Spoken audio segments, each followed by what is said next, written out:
Eu tenho um irmão que é mais jovem que eu. E esse meu irmão, quando ele tinha 13 para 14 anos, ele foi considerado um gênio. E num culto como esse, amados, numa manhã como essa, o pregador, era um trabalho de círculo de oração. Isso marcou minha vida. Quando o pregador faz um convite, a minha mãe, olha só o convite que o pregador fez. Hoje Deus está pedindo uma oferta que não é material. Quando ele faz esse convite, minha mãe vem primeiro para o altar. Minha mãe vem, primeira que veio para o altar ali. E quando ela está ali ajoelhada, eu chego ali e me abraço com ela e eu disse: mamãe, o que é que você veio doar? O que você tem que não é material? Porque ela já tinha uma certa idade, cardíaca, diabética, e eu pensando: Jesus, será que ela veio se doar para a obra missionária? E aí a gente já fica naquele, né? O que ela vai fazer? E abraçada com ela ali, ela disse assim: depois eu te conto, minha filha. Fiquei abraçada com ela ali. E para que vocês possam entender melhor, esse meu irmão, considerado gênio, com 14 anos ele passou no vestibular de medicina em primeiro lugar. Não pôde cursar porque ele não tinha segundo grau, não existia naquela época o mandato de segurança. Ele voltou a fazer o segundo grau. Com 16 anos ele voltou a fazer o vestibular de medicina, passou em primeiro lugar novamente e começou a cursar. E os amigos. E eu me lembro assim que naquela época um professor de física se interessou por ele e conversou com meus pais e disse assim: olha, esse menino, esse garoto, a NASA se interessou por ele. Ele vai contribuir com o futuro da humanidade. Ele pode ser um grande físico, um homem renomado. Meu pai olhou para aquele professor, Dr. Ricardo, e disse assim: olha, meu querido, eu fico orgulhoso da sua presença aqui na minha casa, o convite, mas o meu filho é a herança do Senhor. Não abro mão dele. Amados, quando meu irmão começou a cursar medicina e se cercou de amigos, eles começaram a convencer meu irmão, seduzir meu irmão. E meu irmão começou a ir para o laboratório da faculdade fazer drogas. Naquela época, se hoje já tem drogas mais, digamos, mais efusivas, mais possantes do que o êxtase. Mas naquela época meu irmão já fabricava o êxtase. E começou a experimentar para ver os efeitos que as drogas produziam. E esse meu irmão, com essa inteligência, com esse futuro, com pais que cobriam de oração, esse meu irmão virou mendigo, morador de rua, pediu esmolas, morou embaixo de pontilhões, dormiu em praça pública, foi enxotado dos portões como vagabundo, bêbado, drogado. Naquele dia, quando minha mãe veio para o altar, e eu disse: mamãe, você não vai me contar o que é que você doou? Ela disse: eu doei o seu irmão para a obra missionária. Eu disse: mamãe, mas a gente nem sabe se ele está vivo, não temos notícia dele há 3 anos mais. O dia que ele saiu de casa, amados, para ir para a faculdade e não voltou mais. Todo dia eu via minha mãe olhando no portão e ela dizia: quando ele vir, minha filha, eu vou ao encontro dele, eu vou cobrir ele de beijos. Sabe aquela figura do pai do filho pródigo? Era minha mãe. Passaram-se todos esses anos. Naquele dia minha mãe ofertou meu irmão para a obra missionária. Passaram-se mais 4 anos sem notícias. Numa madrugada, meus queridos, um hospital de Porto Alegre ligou na minha casa.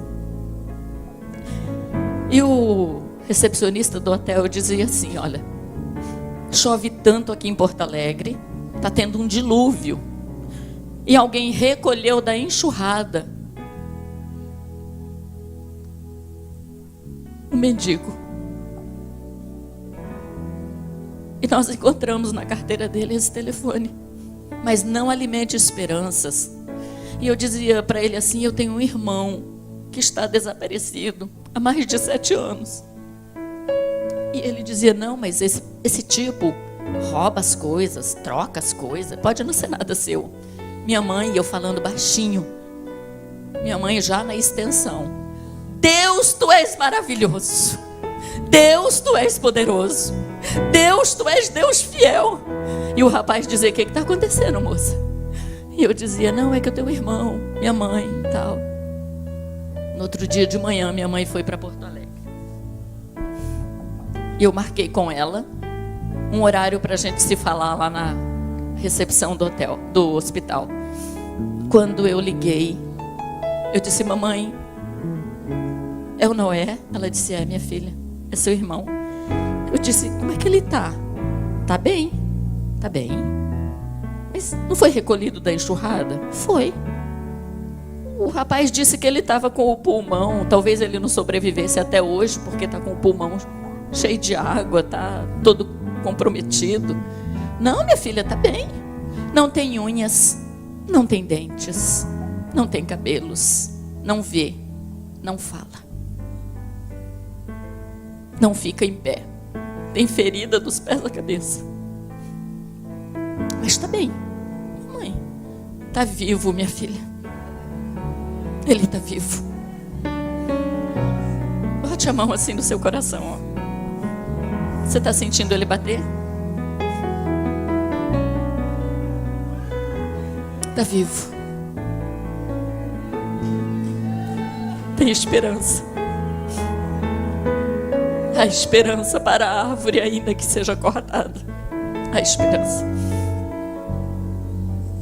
Eu disse: mamãe, quando é que você vem? Ela disse: amanhã. Eu disse: amanhã? Você acha? Você vai largar ele aí, mamãe? Não, minha filha, eu vou com ele. Mamãe, a senhora acha que o hospital vai liberar uma pessoa assim? Vai? Porque a irmã Judite vai vir aqui, minha filha, no hospital. Eu disse: quem é a irmã Judite? Ah, dirigente do círculo de oração? Onde ela achou a irmã Judite, eu não sei. Mas ela achou a irmã Judite.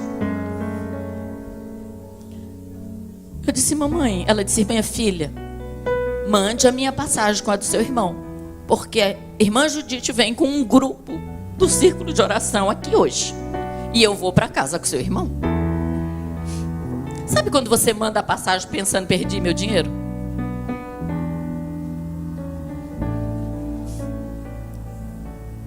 As irmãs, irmã Judite e as irmãs foram no hospital aquela tarde. Fizeram um clamor tão poderoso que o segurança do hospital botou elas para fora. Por quê, amados? Porque enfermeiras aceitaram Jesus? Porque enfermeiros foram batizados com o Espírito Santo? Porque médico aceitou Jesus ali? E no outro dia minha mãe foi com meu irmão para Londrina. No outro dia meu irmão foi com a minha mãe para Londrina. Quando chegaram em Londrina e eu fui ao médico com eles, um neurologista famosíssimo, naquela época era a sumidade da América Latina. E eu cheguei e disse: doutor João. Ele disse: Genilda, nem eu, nem ninguém pode fazer nada pelo seu irmão. Ele usou drogas tão pesadas por tanto tempo, Genilda. Sistema nervoso central comprometido. Não tem mais coordenação motora, visão, audição, tudo comprometido. A estrutura dele, Genilda, não tem. Neurônios queimados, neurônios não se restauram. Se ele sobreviver a essa crise, ele vai engordar um pouco, a pele vai melhorar com um bom dermatologista, mas ele vai viver na cama, Genilda. Não tem o que fazer, nem eu e nem ninguém pode fazer nada pelo seu irmão. Minha mãe, uma pernambucana, assim, ó, de 1,45 m.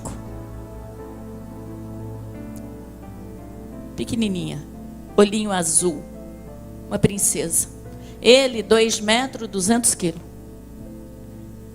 Ela olha para ele, estica aquele dedinho e diz assim: doutor João, o senhor é amigo da minha filha. Eu lhe respeito. O senhor estudou, pagou um preço.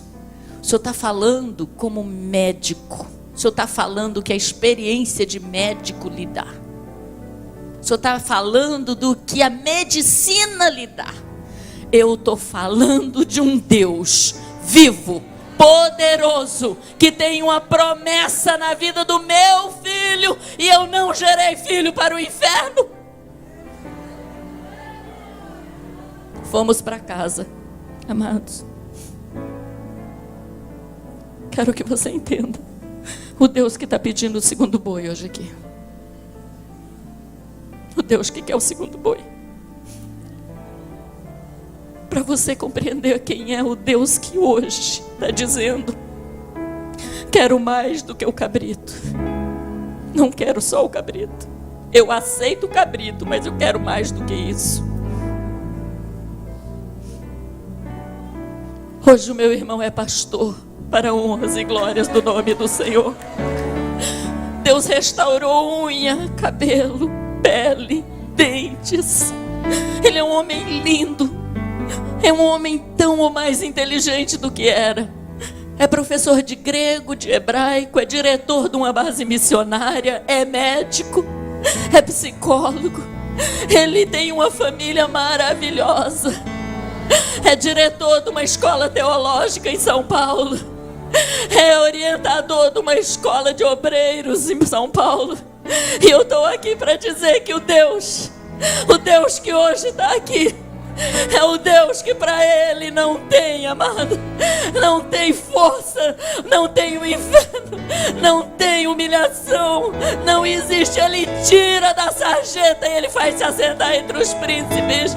Ele pega o mendigo e faz ele um pastor honrado para cuidar de um rebanho. Meu irmão diz que a coisa mais gloriosa que Deus fez na vida dele foi confiar a preciosidade do seu rebanho a ele. Não existe coisa mais grandiosa, amados, do que você saber que Deus é o mesmo Deus que Gideão conhecia de ouvir falar. Eu conheço por experiência, eu sei quem ele é e o que ele faz, e eu estou aqui para dizer: não existe limites para ele operar. Ele é Deus sem limites. Ele é Deus que não brinca. Ele é Deus que tem proposta nas nossas vidas. Ele é Deus que só precisa que alguém entre na brecha. Ele só precisa que alguém se coloque na brecha. Ele só precisa que alguém pague o preço da intercessão. Ele só precisa disso. Naquela manhã minha mãe tinha um segundo boi. Ela nem sabia se estava vivo, onde ele estava, mas ela sabia que Deus tinha uma promessa na vida dele. Ela sabia disso. E naquela manhã, quando ela oferta, meu irmão, eu fiquei imaginando o que move uma mãe a doar um filho no estado que ele estava. O que move? A esperança.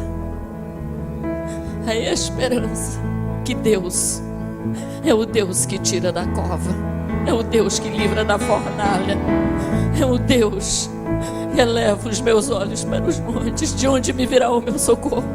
Da onde? De onde vem o nosso socorro, meus queridos?